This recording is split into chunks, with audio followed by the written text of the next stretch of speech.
राधे राधे। मैं पूजा सिंह आप सभी का धर्म शक्ति चैनल पर स्वागत करती हूँ। आप सभी को कृष्ण जन्माष्टमी की अग्रिम शुभकामनाएं।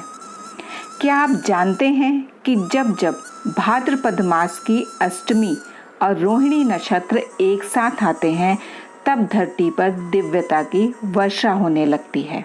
वही क्षण होता है जब श्री कृष्ण इस धरती पर प्रकट होते हैं। उसी शुभ अवसर को हम कहते हैं कृष्ण जन्माष्टमी।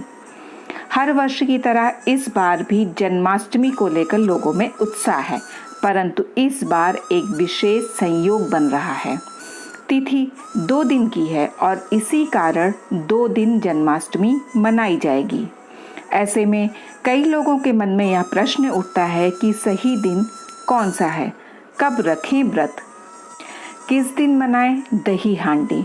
तो चलिए आपके सभी प्रश्नों के उत्तर विस्तार से जानते हैं। भारत के विभिन्न हिस्सों में पंचांग के 2 स्वरूपों का पालन किया जाता है, पूर्णिमांत और आमांत। उत्तर भारत, मध्य भारत और नेपाल में पूर्णिमांत पंचांग का अनुसरण होता है, जिसमें भाद्रपद कृष्ण पक्ष की अष्टमी को जन्माष्टमी मनाई जाती है, जबकि महाराष्ट्र, गुजरात, आंध्र प्रदेश, कर्नाटक जैसे राज्यों में आमांत पंचांग के अनुसार श्रावण मास की अष्टमी को ही यह पर्व मनाया जाता है।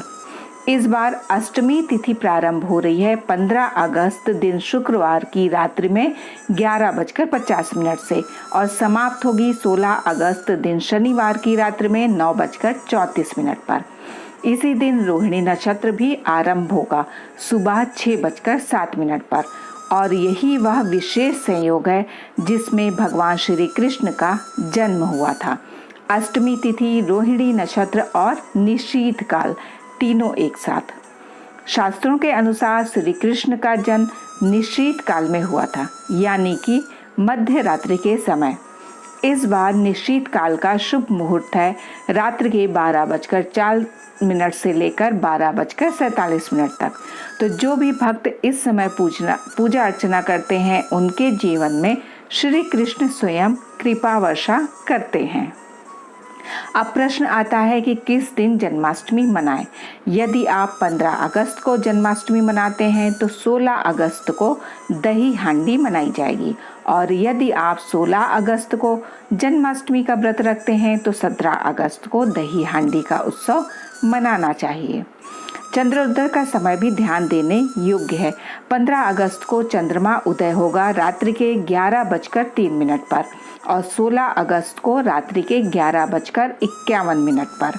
तो व्रत रखने वालों के लिए भी एक विशेष ध्यान देने योग्य बात है कि जो भक्त निशीथ काल के बाद भगवान की पूजा करते हैं वे रात्रि के 12 बजे के बाद व्रत का पारण कर सकते हैं, जबकि कुछ परंपराओं में सूर्योदय की पहली किरण के बाद व्रत पारण किया जाता है।